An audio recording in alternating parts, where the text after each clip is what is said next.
Ambassador Kai Rex of the Zenthari Collective had made a grave miscalculation. For 3 standard cycles, his species had raided human colony worlds with impunity, taking what they wanted: resources, technology, sometimes even people. The Galactic Council did nothing. They never did when it came to humanity. They're from a death world, the Council representatives would say, their various appendages waving dismissively. Let them handle their own problems. They're barely civilized anyway. Commander Marcus Webb stood in the ruins of New Adelaide, watching smoke rise from what had been a thriving settlement of 50,000 souls. The Zenthari had been efficient. Orbital bombardment first, then ground forces to strip the colony bare. Standard procedure for them. How many? He asked quietly. Lieutenant James Rodriguez checked his datapad, his jaw tight. 47,000 confirmed dead. 3,000 missing, presumed taken. We found the survivors hiding in the underground shelters. Marcus nodded slowly. New Adelaide was the 7th colony hit this year. Before that, there'd been others, 15 in total over 3 years. Each time, humanity had filed complaints with the Council. Each time, they'd been told to pursue diplomatic channels and respect the sovereignty of all spacefaring species. His communicator chirped. Commander Webb, you're needed on the flag bridge immediately. The walk through the ship's corridors gave Marcus time to think. Humanity had been patient. They'd played by the rules, trusted the system, believed that justice would prevail. They'd been wrong. Admiral Helena Kovac stood before the tactical display, her gray eyes hard as steel. Around her, the holographic representation showed the deployment of Earth's entire military fleet, all 12 battle groups, hundreds of ships that had been spread across 50 systems suddenly converging on a single point. They hit New Adelaide 3 days ago, she said without preamble. High Command has made a decision. No more complaints. No more diplomatic protests. No more waiting for the Council to do something. Marcus studied the display. What are our orders? The Zenthari homeworld. Helena zoomed in on a blue-green planet. Their military command, their government centers, their shipyards. Everything that makes them a threat. She turned to face him. We're not asking for permission. We're not filing a complaint. We're not even declaring war officially. Admiral, the Council will. The Council, Helena interrupted, her voice cold, has had 3 years to act. They chose not to. Now we choose. She pulled up another display showing casualty figures, men, women, children. 47,000 more reasons why we're done asking nicely. Marcus looked at the fleet deployment again. Every ship humanity had built, every weapon they designed for the predators of their homeworld, now pointed at one target. When do we move? We're already moving, Commander. We'll be in Zenthari space in 72 hours. Helena's expression was grim. And then they'll learn what it means to anger a Death World species. The Galactic Council chamber erupted into chaos when the human fleet disappeared from long-range sensors. Where did they go? Demanded Counselor Vrath, his 4 eyes swiveling in panic. The avian diplomat's feathers ruffled in distress. The Keeper of Peace, an ancient being named Othlar, manipulated the holographic display with practiced movements. They've withdrawn every vessel from every system. Complete radio silence. Even their diplomatic channels are dark. Ambassador Kai Rex lounged in his seat, unconcerned. The Deathworlders are sulking. Perhaps they'll finally learn their place in the galactic order. Several council members chittered in agreement. But not all shared his confidence. Ambassador Thelmore of the Preservation League stood, her crystalline form refracting the chamber's light. I studied their history. When humans go silent, it's not from fear. It's from focus. Nonsense, Kyrex scoffed. They're barely 3 centuries into space travel. My people have warred across the stars for millennia. Thelmore's surface darkened, her species equivalent of a frown. That's precisely what concerns me. You've warred for millennia and grown comfortable with it. Humans were nearly extinct twice on their death world. They don't do comfortable. 70 hours had passed since the New Adelaide massacre. Aboard the ECS Indomitable, Marcus Webb supervised final weapons checks. The battle group moved through the void in complete silence, every system operating on minimal power, every communication laser-tight and encrypted. Status? Admiral Kovac asked. All 12 battle groups in position, Marcus reported. 417 ships, 73,000 crew. Marines are prepped for ground operations. Helena studied the tactical board. The Zenthari homeworld hung there, unaware. Their defense fleet numbered maybe 200 vessels, most scattered across their empire. They'd never needed more.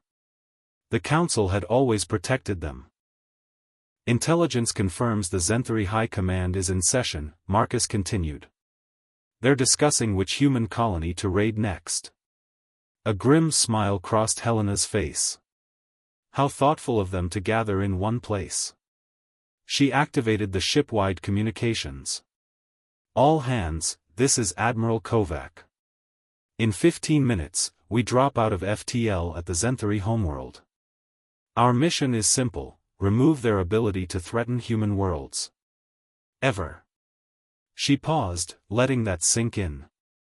We didn't ask for this war. We begged them to stop. We pleaded with the Council for justice. They laughed at us. Called us primitive. Told us to know our place. Her voice hardened. Today, we show them our place. Today, they learn that humanity doesn't make threats. We make promises. And we promise to protect our people. Marcus watched the countdown timer. 10 minutes. Across the fleet, weapon systems powered up. Marines checked their armor. Pilots climbed into their fighters. Every human aboard those ships knew what they were about to do. The galaxy would condemn them. The Council would sanction them. Other species would fear them. None of that mattered. 5 minutes. Admiral, Marcus said quietly, once we do this, there's no going back. The galaxy will see us differently. Helena nodded. Let them. I'm tired of being dismissed. I'm tired of burying colonists. I'm tired of asking permission to protect our own people. She looked at him steadily. The Zenthari wanted to know what a Deathworld species is capable of. They're about to find out. 2 minutes. The fleet held its collective breath. 1 minute. All ships, Helena commanded. Drop from FTL. Commence operations. 417 human warships materialized in Zenthari space like vengeful ghosts. The Zenthari orbital defense stations never had a chance to fire. Humanity's opening salvo was precise, overwhelming, and utterly ruthless. Railgun rounds traveling at relativistic speeds turned defense platforms into expanding clouds of debris. Missile swarms blotted out the stars. On the Zenthari homeworld surface, Admiral Zeltok was in the middle of his presentation when the sky caught fire. As you can see, High Command, he gestured to the holographic map, the human colony of Redemption has minimal defenses. I recommend we strike within. The building shook. Emergency klaxons wailed. Through the massive windows, Zeltok watched his orbital shipyards explode in brilliant flashes of light. What is happening? Demanded the High Commander, his scales shifting from blue to alarmed crimson. An aide burst in, his own scales pale with terror. The humans. They're here. Hundreds of ships. They're destroying everything. Marcus Webb watched the tactical display with cold satisfaction. Shipyards gone. Defense platforms neutralized. Their home fleet is scrambling but they're in disarray. Good, Helena said. Launch Phase 2. Target their military command centers. Across the Zenthari homeworld, precision strikes rained from the heavens. Kinetic penetrators punched through reinforced bunkers. Tactical missiles vaporized military installations. Every target had been carefully selected, minimum civilian casualties, maximum military impact. The Zenthari fleet attempted to mount a defense. It was valiant, brave even. It was also futile. Human ships moved with predatory grace, their captains veterans of countless simulations and training exercises. But more than that, they moved with purpose. Every crew member remembered New Adelaide. Remembered the other colonies. Remembered the dead. Captain Jennifer Okonkwo commanded the destroyer ECS Retribution. When 3 Zenthari cruisers moved to intercept her ship, she didn't hesitate. All batteries, fire at will. Fighter wings, deploy and engage. The void lit up with weapons fire. Human fighters, piloted by beings evolved to chase prey through 3-dimensional forests, danced through enemy fire with impossible grace. Their ships were faster, their weapons more accurate, their tactics honed by millions of years of predator evolution. Enemy Cruiser 1 is breaking apart, her tactical officer reported. Cruiser 2 is attempting to withdraw. Cruiser 3 has surrendered. Ignore the surrender, Jennifer ordered, her voice flat. They didn't accept surrenders at New Adelaide. Her crew hesitated for only a moment. Then their training took over. The Zenthari cruiser died in silence. On the planet below, Zeltok stumbled through smoke-filled corridors. Half of High Command was dead. The other half was in full retreat. 3 years of raiding human colonies, and they'd never imagined this response. "We must contact the Galactic Council," someone shouted. "Demand they intervene." Zeltok almost laughed. The Council. The same council that had looked the other way for 3 years. Now they would see what their inaction had wrought. A message broadcast on all frequencies. Admiral Kovac's face appeared on every surviving screen across the Zenthari homeworld. "People of Zenthar, this is Admiral Helena Kovac of the Earth Coalition Fleet. For 3 years, your military raided our colonies. Killed our people. Took our children. We asked the Galactic Council for justice. They did nothing." Her eyes were ice. "So we've come to deliver justice ourselves. Your military is broken. Your shipyards are dust. Your orbital defenses are gone. We could glass this planet. End your species. But we won't. Because unlike you, we remember what it means to be civilized." She leaned forward. "But hear this, if one more human colony is touched, if one more human is harmed by your kind, we will return. And next time, we won't stop at your military. Tell your leaders. Tell your council. Tell everyone who thought humanity was weak." The transmission ended. Marcus looked at the casualty reports. 53 human casualties. 17,000 Zenthari military personnel eliminated.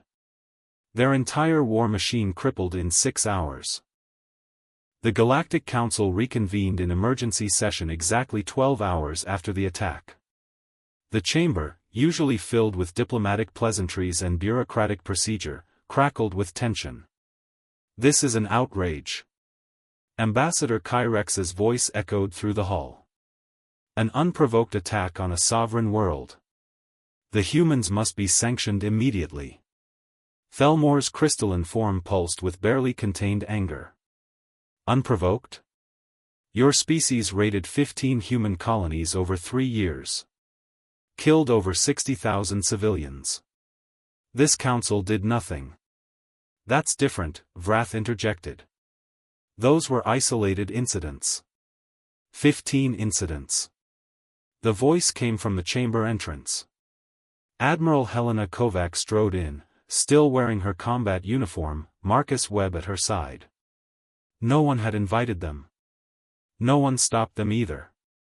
"You weren't summoned to this council," the keeper Othlar said, his ancient voice trembling slightly. No, Helena agreed, walking to the center of the chamber. Just like we weren't answered when we begged for help. When we filed complaints. When we provided evidence of war crimes. She looked around at the assembled ambassadors. You ignored us because we're young. Because we're from a death world. Because you thought we were beneath notice. Kyrex rose, his scales flushed dark with rage. You've destroyed our military. Killed thousands. You're barbarians. We're survivors, Marcus said coldly. You attacked us thinking we'd just accept it. That we'd play by rules that only apply to us. You were wrong. An ambassador from the collective Harmony, a species known for pacifism, spoke up. Violence is never the answer. You should have waited for the council to. To what? Helena's voice cut through the chamber like a blade. To form another committee? To draft another resolution? To express your concerns? She pulled up a holographic display showing the ruins of New Adelaide. These were people. Families. Children. And you did nothing. The chamber fell silent. Thelmore spoke carefully. What happens now? Will humanity continue these attacks? That depends, Helena said. We didn't come here to conquer. We came here to ensure our people can live without fear. We've neutralized the Zenthari threat. We're prepared to do the same to anyone else who thinks human lives are expendable. You can't threaten the entire council. Vrath protested, his feathers standing on end. That wasn't a threat, Marcus replied. That was a statement of capability. We've shown we can strike anywhere, anytime. We've shown your defense networks can't stop us. We've shown that your council's protection means nothing. Othlar raised a manipulator for silence. The humans have made their point. But this action cannot go unanswered. The council must maintain order. Then maintain it, Helena said. Enforce your laws equally. Protect all species, not just the ones you deem important. She looked directly at Kyrex. And understand this, humanity is done asking permission to defend ourselves. We're done being patient. We're done being civilized while others prey on us. What are you saying? Thelmore asked, though her tone suggested she already knew. We're withdrawing from council jurisdiction, Marcus announced. Human space is now sovereign territory. Any ship entering our space without permission will be destroyed. Any attack on our colonies will result in immediate and overwhelming retaliation. No warnings. No negotiations. Just consequences. The chamber erupted in protests. Helena let them shout themselves hoarse before speaking again. You had 3 years to help us. You chose not to.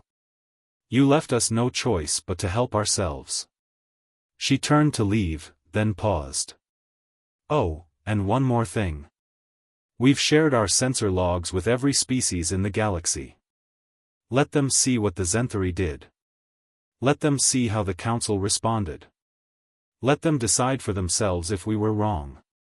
As they walked out, Marcus heard Kyrex shouting about sanctions and embargoes.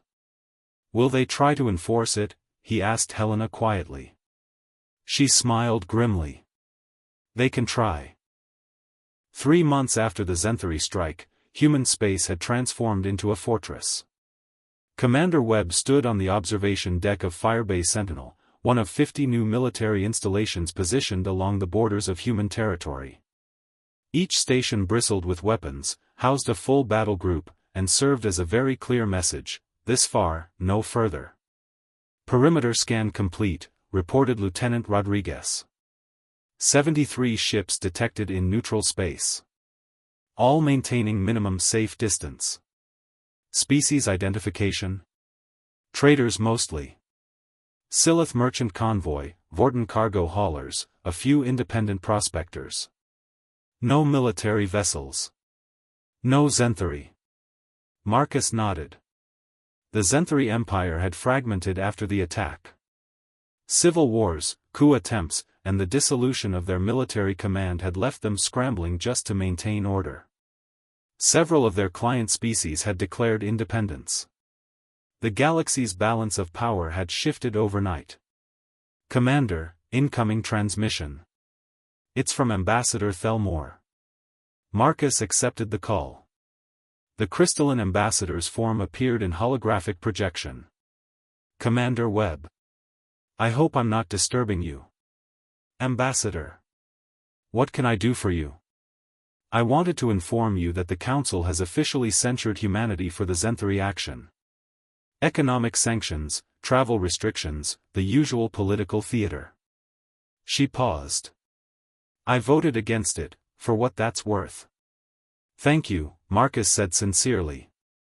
Though I suspect the sanctions won't have much effect. Thelmore's surface rippled, the equivalent of a laugh. No, they won't. 47 species have already approached humanity for private trade agreements. The Vorten Assembly wants a defense pact. The Silith Confederation has requested permission to station ambassadors in human space, under human protection. Marcus wasn't surprised. Fear was a powerful motivator, but so was respect.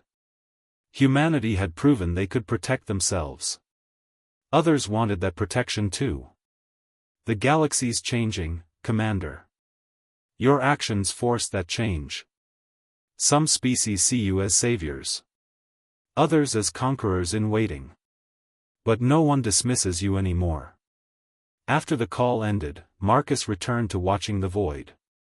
Ships passed by at respectful distances, none daring to cross into human territory without permission. It was strange, this new deference. For years, humanity had been the newcomers, the primitives, barely tolerated. Now they were feared. On Earth, High Command dealt with the political fallout. Admiral Kovac had been promoted to Supreme Commander of all human military forces. Her first act was to expand the fleet by 300%. We showed them we can hit hard, she told her staff. Now we need to show them we can sustain it. But not everyone celebrated. In the civilian government, President Amara Williams faced her own challenges.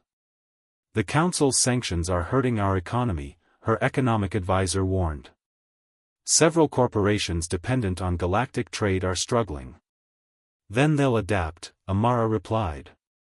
We're not going back to being victims because it's economically convenient. Madam President, some are calling this tyranny. They say we've become what we fought against. Amara looked at the casualty lists from New Adelaide, from the other colonies. We became survivors. Tell me, if someone breaks into your home, kills your family, and the police do nothing, what would you do? Wait for the system to work? Or protect what's left? But at what cost? At whatever cost necessary, Amara said firmly. The Zenthari gambled that we wouldn't fight back. They lost. Anyone else who wants to test us will get the same answer. Back on Firebase Sentinel, Marcus received a new report. A small ship had entered human space, a Zenthari civilian vessel requesting asylum. They're refugees, Rodriguez explained. Fleeing the civil wars. Asking for sanctuary. Marcus considered this. The Zenthari government had killed thousands of humans. These were civilians, possibly innocent. What would humanity do? Grant them passage to the refugee processing center on Kepler Station. Standard protocols. If they check out, they can stay. Rodriguez looked surprised. Sir? After everything? We punish the guilty, Marcus said. We're not monsters. We're humans. There's a difference. As the refugee ship moved toward Kepler Station, Marcus reflected on what they'd become. Stronger, certainly. More feared, definitely. But still human. Still capable of mercy. 6 months after the Zenthari campaign, a new crisis emerged from an unexpected quarter. Admiral Kovac stood before the holographic display in high command, studying the intelligence reports with growing concern. "Confirm the source again." "Confirmed," Marcus replied. The information came from the Vorten Assembly. They intercepted communications from the Crythian Dominion. They're planning a coordinated strike against 3 of our outer colonies. The Crythians? Helena's eyes narrowed. They voted against the sanctions. I thought they were neutral. They were. Until they saw an opportunity. Marcus pulled up the decoded transmissions. They believe we're overstretched. Too many borders to defend, too few ships. They think if they hit hard and fast, we'll be forced to negotiate. Helena almost laughed. They really learned nothing from what happened to the Zenthari. Apparently not. The Crythian High Fleet is mobilizing. 240 ships. They'll be in position to strike in 48 hours. Helena studied the tactical situation. The Crythians were more advanced than the Zenthari, their ships better armed. A prolonged campaign could be costly. But then, nobody said it would be prolonged. Alert Battle Groups 3, 7, and 11. I want them ready to deploy in 12 hours. She turned to her communications officer. And send a message to the Crythian Dominion. Open channel. I want everyone to hear this. The message was brief and direct, to the Crythian Dominion. We are aware of your planned attack. You have 24 hours to stand down. This is your only warning. The Crythian response came within an hour. Ambassador Vector appeared on screen, his reptilian features twisted in what might have been amusement. Admiral Kovac. Humanity's reputation may frighten lesser species, but the Crythian Dominion bows to no one. Your warning is noted and dismissed. The transmission ended. They actually think they can win, Marcus said quietly. The Zenthari thought that too, Helena replied. We'll teach the Crythians the same lesson. But this time, we'll be smarter about it. What followed wasn't a battle, it was a demonstration. Human ships didn't engage the Crythian fleet directly. Instead, they bypassed it entirely, striking deep into Crythian territory using the same tactics they'd employed against the Zenthari. But this time, they added a twist. Every Crythian military installation, every shipyard, every command center received the same treatment, a single precision strike that disabled rather than destroyed. Weapons systems melted. Command modules went dark. Shield generators fused into useless metal. Not a single Crythian died. What are you doing? Vector demanded when Helena contacted him 12 hours into the operation. Why haven't you destroyed anything? Because we don't want to, Helena said simply. We've already proven we can. Now we're proving we can show restraint when we choose to. She pulled up the tactical display showing his crippled fleet. Your ships are disabled, not destroyed. Your crews are alive. Your people are unharmed. We could have killed everyone. We didn't. Vector's expression shifted from anger to something else, understanding, perhaps. Or fear. You're making a point. We're making several points, Helena corrected.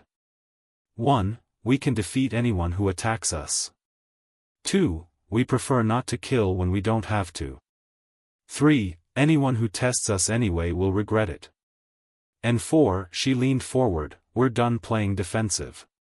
You came to our territory planning to kill our people. So we came to yours. Symmetry. She ended the transmission before he could respond. The Crythian High Fleet limped back to their territory, their ships operational but weaponless. Not a single Crythian had died, but their military pride was shattered. More importantly, the rest of the galaxy watched. Humanity had demonstrated not just overwhelming force, but unprecedented control. They could destroy their enemies utterly, but they chose mercy when possible. It was a calculated message, we're strong enough to be merciful, but push us too far and we won't be. 3 days later, the Crithian Dominion formally requested a peace treaty. The terms were simple: recognition of human sovereignty, reparations for the cost of the defensive operation, and a mutual non-aggression pact.